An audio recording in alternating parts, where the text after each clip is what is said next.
నమస్తే. ప్రస్తుతం మనతో పాటు ప్రముఖ ఆధ్యాత్మికవేత్త ఆస్ట్రాలజర్ రవిశంకర్ శర్మ గారు ఉన్నారు. గురువుగారితో మాట్లాడేద్దాం. నమస్కారం గురు. నమస్తే అండి. గురుగారు, మే నెలలో రాహువు కేతువు 2 గ్రహ మార్పులు కూడా జరగబోతున్నాయి. ఇది ఎప్పటి నుంచి ఎప్పటి వరకు ఉంటుంది గ్రహ సంచారం? ఓవరాల్గా సింహరాశి వారు ఎలాంటి జాగ్రత్తలు తీసుకోవాలి గురుగారు? ఈ యొక్క గ్రహ మార్పు అనేది మే 18వ తారీఖున జరుగుతున్నది. రాహుకేతుల యొక్క మార్పు అంటే ఇది 1.5 సంవత్సరం పాటు ఉండేటువంటి గ్రహ మార్పు. ఈ యొక్క గ్రహ మార్పు అనేది ఎందుకంటే ఈ సంవత్సరంలో జరిగేటువంటి 3వ అత్యధికమైనటువంటి మార్పుల్లో ఇదొకటి. అంటే శని మొదటగా మారింది. సింహరాశి వారికి వచ్చేటప్పటికి అష్టమ శని ప్రభావం అనేది స్టార్ట్ అయింది. అష్టమ శని ప్రభావ రీత్యా ఎలా ఉంటుంది అంటే వచ్చేటప్పటికి ఆల్రెడీ చెప్పడం జరిగింది. దానివల్ల కొన్ని ఆరోగ్యపరంగాను, ప్రయాణ సంబంధితమైన విషయాల్లోనూ, మరియు అదేవిధంగా ధన సంబంధితమైన విషయాల్లోనూ కొన్ని కష్టాలు కలిగించేటువంటి శనిగ్రహం అది. శని అష్టమంలో సంచారం జరుగుతున్నది. శనిని దూషించడం కూడా తప్పే. యాక్చువల్గా చాలామంది తెలియక శనిని తిడుతూ ఉంటారన్నమాట. కొన్ని కష్టాలు జరిగితే శనిని దూషిస్తే ఇంకా ఎక్కువ ప్రాబ్లం జరుగుతుంటుందన్నమాట. ఇప్పుడు గురువు యొక్క సంచారం అనేది మే 14వ తారీఖున దీని గురించి క్లియర్గా చెప్పడం జరిగింది. మే 14వ తారీఖున గురువు ఈ రాశి వారికి, సింహరాశి వారికి సువర్ణమూర్తిగా మారుతున్నాడు. లాభస్థానంలో సింహరాశి వారికి సువర్ణమూర్తిగా మారినటువంటి గురువు యోగకారకమైనటువంటి ఫలితాలని, ధన సంబంధితమైన విషయాల్లో అనుకూలతని, మంచి స్నేహితుల్ని, బంధువుల్ని, వారి యొక్క సహాయాన్ని మరియు వివాహ ప్రయత్నాల్లో అనుకూలతని కూడా ఇవ్వగలుగుతాడు. ఇప్పుడు మే 18వ తారీఖున యొక్క మార్పు ఏదైతే జరుగుతున్నదో ఇది వచ్చేటప్పటికి సప్తమంలోకి వచ్చేటప్పటికి రాహుగ్రహ సంచారం జరుగుతున్నది. అదేవిధంగా జన్మరాశిలోకి కేతుగ్రహ సంచారం జరుగుతున్నది. దీని యొక్క ప్రభావం అనేది రాశి వారి మీద కొంచెం వ్యతిరేకంగానే ఉంటుంది. ముఖ్యంగా సప్తమంలోకి జరిగేటువంటి రాహుగ్రహ సంచారం అనేది వైవాహిక జీవితంలో కలతలను సృష్టించే విధంగా ఉంటుంది కాబట్టి జాగ్రత్త తీసుకోవాలి. ప్రయాణ సంబంధితమైన వ్యవహారాల్లోనూ, దూర ప్రాంత ప్రయాణ సంబంధితమైన విషయాల్లోనూ కొంచెం అసౌకర్యాన్ని కలిగించే విధంగాను, జాగ్రత్తలు తీసుకోవాల్సినటువంటి పరిస్థితిని కల్పించే విధంగాను ఉంటూ ఉంటుంది. మరియు జన్మరాశిలోకి కేతుగ్రహ సంచారం కూడా జరుగుతున్నది.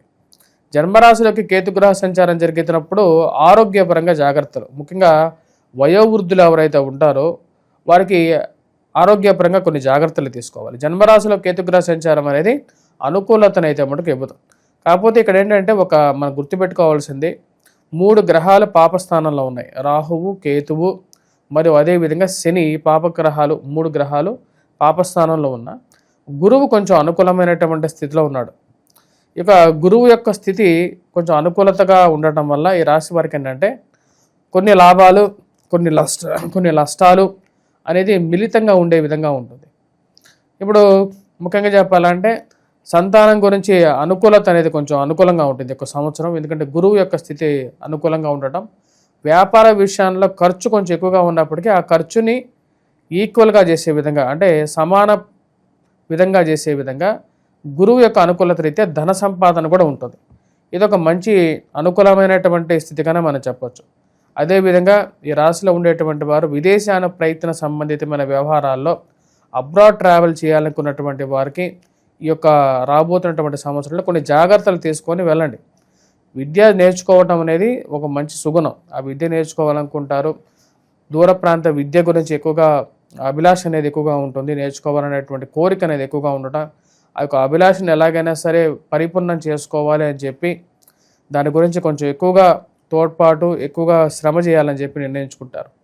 ఈ రాశి వారు ముఖ్యంగా పునర్వివాహ ప్రయత్న సంబంధితమైన వ్యవహారాలు మరియు అదేవిధంగా డైవర్స్ రిలేటెడ్ ఇష్యూస్ కానీ ఇలాంటి ఒక కోర్టు వ్యవహార సంబంధితమైన వ్యవహారాలు ప్రథమార్థంలో అంటే ఫస్ట్ 6 monthsలో కొంచెం ఎక్కువగా బాధించే విధంగా ఉంటుంది. రాబోతున్నటువంటి మే, జూన్, జూలై, ఆగస్టు వరకు కూడా కొంచెం అలాగ ఉంటుంది. ఆగస్టు నుంచి కొంచెం పాజిటివ్ రిజల్ట్స్, ఆ కోర్టు వ్యవహారాల్లో కొంచెం పాజిటివ్ రిజల్ట్ రావటం. ఇక్కడ కుజుడు యొక్క స్థితి కొంచెం మార్పు జరుగుతున్నది. మొదటి 3 monthsలో అయితే కొంచెం ప్రభావం ఎక్కువగా ఉంటుంది. ఆ 3 నెలలు గడిచిన తర్వాత ఆగస్టులో ఈ కోర్టు వ్యవహారాల్లోనూ, మధ్యవర్తి పంచాయతీల వ్యవహారాల్లోనూ, భూ సంబంధితమైనటువంటి లావాదేవీల్లోనూ ఏవైతే లిటిగేషన్ వ్యవహారాలు ఏవైతే ఎక్కువగా ఉన్నాయో వాటి యొక్క ప్రభావం అనేది రాహుకేతువుల యొక్క ప్రభావం అనేది ఎక్కువగా ఉంటుంది. ఈ విషయాన్ని 1-2 సార్లు గమనించాలి. తీసుకోవాల్సినటువంటి నిర్ణయాలను పరిపూర్ణంగా జాగ్రత్తగా పడిచి తీసుకోవడం అనేది ముఖ్యమైనటువంటి వ్యవహారంగా చెప్పొచ్చు. ఇక నిరుద్యోగుల పరిస్థితి గురుగారు, వాళ్ళు కూడా ఎంత టైం వేచి చూడాల్సిన అవసరం ఉందంటారు? నిరుద్యోగులు ముఖ్యంగా వచ్చేటప్పటికి అష్టమ శని ప్రభావ రీత్యా మార్పు చేర్పులు చేసుకోవాలనుకున్నప్పుడు, అంటే ఉద్యోగపరంగా మార్పు చేర్పులు చేసుకోవాలనుకున్నప్పుడు కొంచెం జాగ్రత్తతో తీసుకొని మారాలి. గురువు యొక్క అనుకూలత రీత్యా ధనం వస్తుంది. అంటే ప్రమోషన్స్లో కొంచెం డబ్బు ఫైనాన్షియల్గా ఫ్లో అనేది ఉంటుంది. ఫ్లో ఉన్నప్పటికీ కూడా దానికి తగినటువంటి ఖర్చు, ఆరోగ్యపరంగా కొన్ని చిక్కులు, కుటుంబంలో ఐక్యత ఏర్పరచుకోవడానికి ఎక్కువగా ప్రయత్నం చేయటం, అంటే కుటుంబంలో అందరినీ కలుపుకుపోవడం, అదేవిధంగా కుటుంబంలో ఐక్యత. కుటుంబం అంటే ఎవరు? భార్య, భర్త, పిల్లలు, అత్త, మామ, వీళ్ళందరూ. ఇంకోటి ఏంటంటే ముఖ్యంగా స్త్రీలు, ఈ యొక్క రాశిలో ఉన్నటువంటి స్త్రీలకి అత్త మామ యొక్క అత్త మామ యొక్క బంధువులు, వాళ్ళ తరపు బంధువులు, మరియు అదేవిధంగా అబ్బాయికి కూడా వారి తరపు బంధువులు, అంటే స్త్రీ తరపు బంధువులు కొంచెం ప్రభావం అనేది ఎక్కువగా ఉంటుంది. వేధింపులు కొంచెం ఎక్కువగా ఉంటాయి.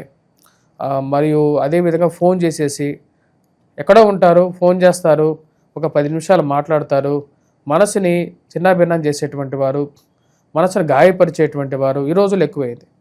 అలాంటి వాళ్ళు ఎక్కువగా ఈ సంవత్సరం వీరిని ఎక్కువగా ప్రభావం చేసే వాళ్ళు ఉంటారు. వాళ్ళు ఎక్కడ ఉంటారో దూరంగా ఉంటారు, వాళ్ళ పని మనం వదలరు. వీళ్ళని వదలకుండా వెంటబడి ఒక 2 నిమిషాలు మెసేజ్లు పెట్టడం, ఎక్కడ దూషించడం, ఫోన్ చేయటం, కష్టపెట్టడం, ఇలాంటి వాళ్ళు ఎక్కువ ఉంటారు. ఇలాంటి వాళ్ళ ప్రభావం అనేది కొన్నిసార్లు జీవితం మీద కష్టాన్ని కలిగించే విధంగా ఉంటుంది. అత్తమామల పోడు ఎక్కువ ఉంటుంది. ఈ రాశి వారు ఆ విషయాన్ని గమనించాలి, కొంచెం జాగ్రత్తలు తీసుకోండి. అలాంటి వారి నుంచి కొంచెం దూరంగా ఉండటమే జాగ్రత్త.